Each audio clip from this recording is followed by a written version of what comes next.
एक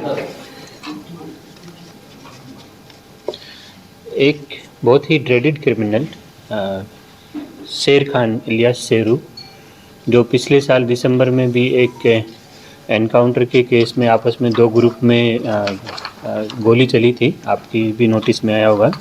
police station Narela में 2 FIR भी क्रॉस FIR उसमें दर्ज हुई हैं और एक 10 साल का बच्चा उसमें इंजर्ड हो गया था, जिसमें 307 का केस भी दर्ज हुआ था।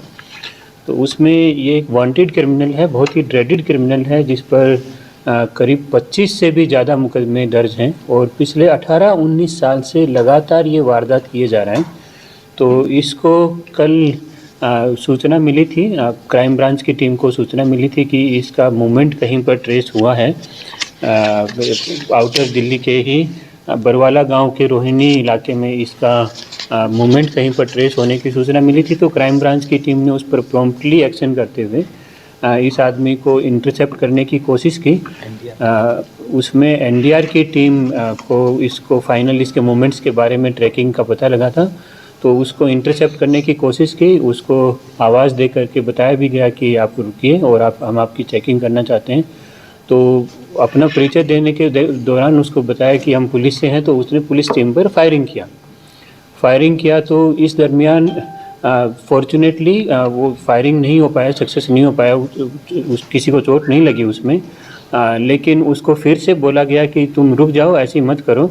तो पुलिस ने अपने सेल्फ डिफेंस में पहले एक फायर भी किया, लेकिन बोला कि उसको फिर से रुक जाओ और हाथ दे करके रोकने के लिए बोला। तो उसने फिर से अपना पिस्टल जो था, कंट्रीमेड पिस्टल उसके पोजेशन में जो था, वो फिर से पुलिस टीम पर तान दिया। तो उसको ओवर पावर करने के लिए एक छोटा सा इसमें ब्रीफ एनकाउंटर हुआ, जिसमें इसको पैर में एक गोली लगी थी, इंजर्ड हुआ। तो फिर इसको कंट्रोल किया गया, इसको ओवर पावर किया वहाँ से और फिर इसको हॉस्पिटल शिफ्ट किया गया।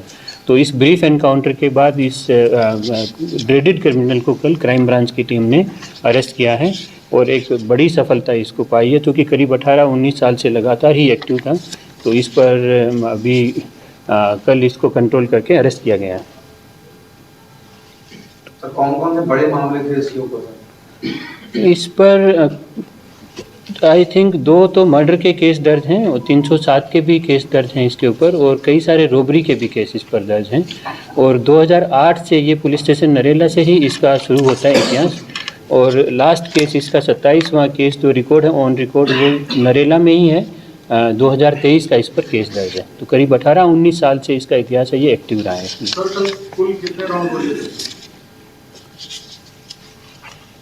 पुलिस की तरफ से 2 राउंड गोली चली हैं, जिसमें एक राउंड हवा में फायर किया गया पहला, और दूसरा राउंड जो इसको कंट्रोल करने के लिए तब इसमें पैर में इसको चोट लगी। होता था सर, जावेद नाम था, उसका कुछ उस मामले के अंदर पता लगा जावेद के बारे में? हाँ, जावेद के बारे में कोई बात आ गई? जावेद के बारे में बात ये तो साहब बताएंगे। जावेद, हम सभी जानते हैं कि जो घटना घटी थी वो 17 दिसंबर को झगड़ा हुआ था और आपस में पुरानी रंजिश के चलते फायरिंग हुई थी। एक तरफ जावेद की फैमिली है और एक तरफ शेर खान की फैमिली है। पुराना इतिहास है दोनों का आपस में लड़ाई का। पहले भी एक दूसरे के खिलाफ ये लोग क्रिमिनल एक्टिविटी कर चुके और केसेस दर्ज हैं। जो जावेद है उसके 4 भाई हैं, 5 भाई हैं टोटल वो, और शेर खान के 2 भाई और हैं, शोएब और सोहेल। और पहले 2020 में भी घटना घटित हुई थी और 2022 में भी जो है एक मर्डर हुआ था, जिसमें जो सोहेल था वो भी उस झगड़े में शामिल था और शोएब का मर्डर हो गया था। शोएब का जब मर्डर हुआ तो जुनेद ने चाकू भी मारे थे, लगातार इनकी रंजिश चल रही थी, घटनाएं घटित हो चुकी थी। तो जावेद के 3 भाई वो अभी जेसी में चल रहे हैं। एक जुनेद है, एक प्रवेश है और एक नावेद है, ये तीनों जेसी में हैं। और शेरू एलियस शेर खान का एक भाई सोहेल अभी जेसी में है और शोएब का मर्डर हो गया था। तो ये दोनों फैमिलीज का पुराना झगड़ा चल रहा है। और जब ये 17 तारीख को जब झगड़ा हुआ, फायरिंग हुई दोनों तरफ से, और एक बाई स्टैंडर बच्चा था जो किसी भी मसले में इन्वॉल्व नहीं था, इनोसेंट बच्चा 10 साल का, उसको गोली लगी थी। और हम सभी जानते हैं जब क्रॉस फायर हुआ था तो वो 10 साल के बच्चे को गोली लगी थी, वो इंजर्ड हो गया था, हॉस्पिटलाइज हुआ था।